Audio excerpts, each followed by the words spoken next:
شفنا المنتخب المغربي الحقيقه بيفوز خارج ارضه على الجابون 5-1 يا كابتن، فده في حد ذاته برضه بيخوف. ايه يا كابتن؟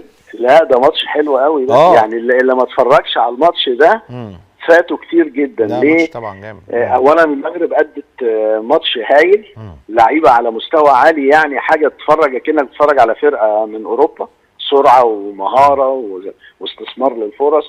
ومش معنى ان الجابون خسروا 5 كانوا وحشين، ده عندهم 4-5 لعيبه منتهى الخطوره، فكان الماتش مفتوح وكان فيه هجمات هنا وهجمات هنا، ولكن طبعا خبره لعيبه المغرب ومهاراتهم العاليه خلتهم يكسبوا بالشكل. انا بقى نفسي واحنا عندنا الماتش على ارضنا والدنيا مستريحه نعمل حاجه زي كده يا كابتن. والله نتمنى. نتمنى. المنتخبات المغربيه اللي عامله لنا عقده دلوقتي، نشوف المغرب دي بتعمل ايه، اللي بتطلع الرابعه على العالم، اللي بتكسب بره ارضها 5، أيوة. اللي بتكسبنا 6، 15 نقطه، اللي عامله عمايل جامده قوي في كل بقى الاعمار اهو.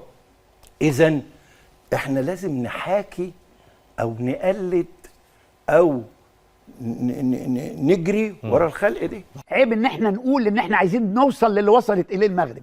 قلد المغرب، سبقونا. تمام.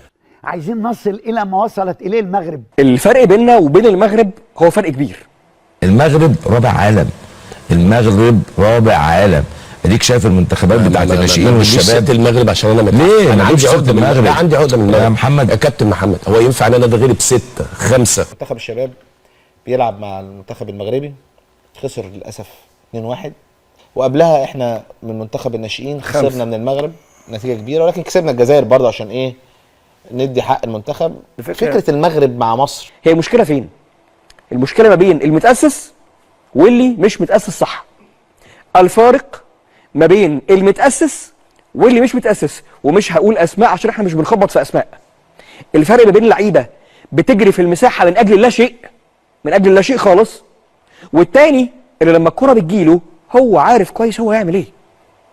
لا ده مكالي ده ليه بصبع ده، ما احنا اتغلبنا من هناك 6 بمكالي، مع ان هو تهيألي ما بيعرفش يقرا ويكتب في البرازيل، يعني مش شايفه يعني. لا بس هو مع منتخب البرازيل الاولمبي اخذ الاولمبيات يعني. شاكرين يا عم، ما هو البرازيل لو مسكتها لشوقي حامد هياخد بيها الاولمبيات. الدرجه دي لا يعني ده مش قوي يعني. انت لا شاكك فيا يعني؟ لا مش قصدي. الناس هجمت بتقول انت راح تجيب ميكالي اللي اتغلب 6 من المغرب في الثالث والرابع في الاولمبياد، وجايب ميكالي يمسك المنتخب الشباب، وازاي ومش ازاي. كريم، هو احنا ليه مش واقعيين مع نفسنا يا جماعه؟ الراجل الامكانيات اللي معاه مختلفه تماما عن امكانيات المغرب. خلينا نكون واقعيين مع نفسنا ونقول ان المغرب عندها افراد وعندها لعيبه اصغر، اللعيبه الصغيره افضل من عندنا، عندهم اهتمام بالناشئين والاكاديميه بتاعت محمد السادس وكل الكلام ده كله. فاحنا بدل ما نمسك في ميكالي ونقعد نقول اصل ميكالي وحش، ميكالي مش وحش، وما تفهمنيش ان ميكالي وحش. كريم، هديك رقم كارثي عن مباراه مصر والمغرب. المغرب قائمتها للبطوله دي 27 لعيب، 20 لعيب بيلعبوا في اوروبا، 7 لعيبه بيلعبوا في المغرب. فبدل ما احنا نروح نتكلم ونقول اصل ميكالي وحش واصل، لو انت عاوز تبقى زي المغرب اهتم بالناشئين زي المغرب، ما تهمدوش الراجل من قبل ما يبتدي، لسه قدامه مشوار ولسه قدامه ان هو يروح ان شاء الله كاس افريقيا الشباب وكاس عالم الشباب، ولسه يروح اولمبياد. فيا جماعه خلينا نكون واقعيين مع نفسنا، المغرب افضل مننا على الصعيد المنتخبات الناشئين، المغرب افضل مننا، موضوع بسيط جدا. لازم برضو ندي تقدير للمنتخب المغربي اللي قدر يكسب الجابون في الجابون 5-1. فريق قوي يا جماعه، الفريق ده معمول عشان يوصل زي ما انتم شفتوا كده رابع عالم، وفي نفس الوقت ياخد بطوله الامم الافريقيه اللي هتقام طبعا في المغرب الموسم او السنه الجايه ان شاء الله في ديسمبر 2025. وبالتالي الحقيقه انه بيكسب بره ارضه بالنتيجه دي، والحقيقه حتى لو بيجيب جول والتاني اللي بيجيب الثالث والرابع والخامس بيجهز نفسه الحقيقه المنتخب المغربي لبطوله الامم الافريقيه اللي هتقام على ارضه في النسخه القادمه ان شاء الله في السنه اللي جايه في نهايه السنه القادمه. وبالتالي ده احد المنتخبات الكبيره والقويه والمرشحه بقوه الحقيقه مع المنتخب المصري للحصول على بطوله الامم الافريقيه في الموسم او السنه القادمه. في حاجه ليها علاقه بالثقافه بعض الشيء، المسافه قريبه بينهم وبين اسبانيا، بينهم وبين البرتغال، خدوا على ان هم يتكلموا كذا لغه. كل دي حاجات موجوده بتساعد على انه الناس اللي بره القاعده كبيره جدا جدا، والجامعه الملكيه المغربيه استفادت من وجود كشافين. كل دوله ليها كشاف او 2 يلقط اهم المواهب. دي حاجه خارجه عن الاراده. وهو ده اللي المغرب عملت بيه طفره. اوعى حد يقول لي ان المغرب خدت رابع عالم بالصدفه. لا لا لا، مش ممكن مفيش توصل حاجة. في مسابقه في كاس عالم مش بالعدد السيمي الفرق فاينل دي. بالصدفه.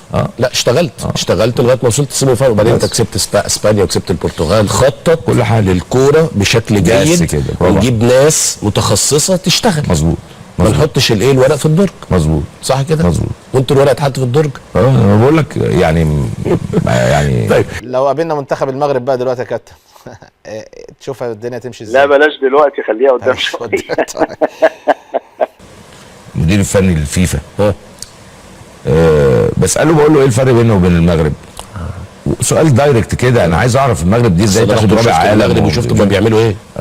قال لك هم عارفين هم فين، واقفين فين، وعايزين يروحوا فين. صح. عارفين هم بيعملوا ايه، امبارح كنت بتلاعب يا كابتن محمد 14 لعيب محترف في اوروبا. الشباب عندهم 18 سنه. لا عندهم شغل يعني مترتب منظم. وعلى فكره ده مش على مستوى اللعيبه بس، مبني. ده والمدربين كمان. طبعا ده بيجهزوا مدربين مغاربه هم اللي بيتولوا المسؤوليات دلوقتي، ومفيش موضوع حكايه ان يهتموا جدا جدا بتثقيف وتطوير المدربين عندهم.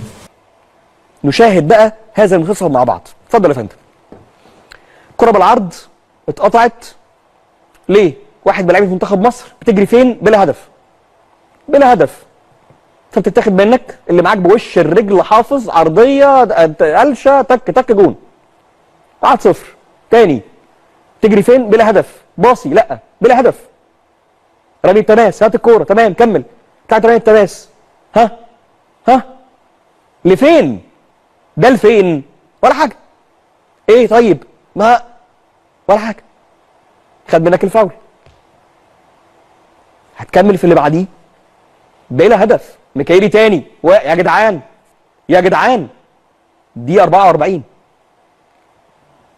كل بقى القادم ده هتلاقيه بهذا الشكل، تجري تحرك فردي فردي فردي فردي مقطوعه. لما قطع رجاله اوروبا خلاص هو عارف كويس هو بيعمل ايه. تضيع او ما تضيعش ده موضوع تاني. بس هي النظريه ان انت بتجري وبتتحرك بدون هويه، من غير ما ترفع وشك لفوق. بالمناسبه ده خوف. ده مش ميكيلي، ده خوف. ليه؟ لانه لما جابك وقعد يزعق واعمل واشتغل عملت، يبقى انت عندك بس خايف، بس مش متعود. قطع منك الكوره تك تك تك تك وصل للمرمى، دي ضاعت. اللي جاي هتلاقيه موجود. يعني الراجل هتلاقيه في اخر تلتايه مثلا عامل عليك شغل جبهات 3-على-2 اوفرلود على ناحيه لغايه ما قدر يسجل الجون الثاني.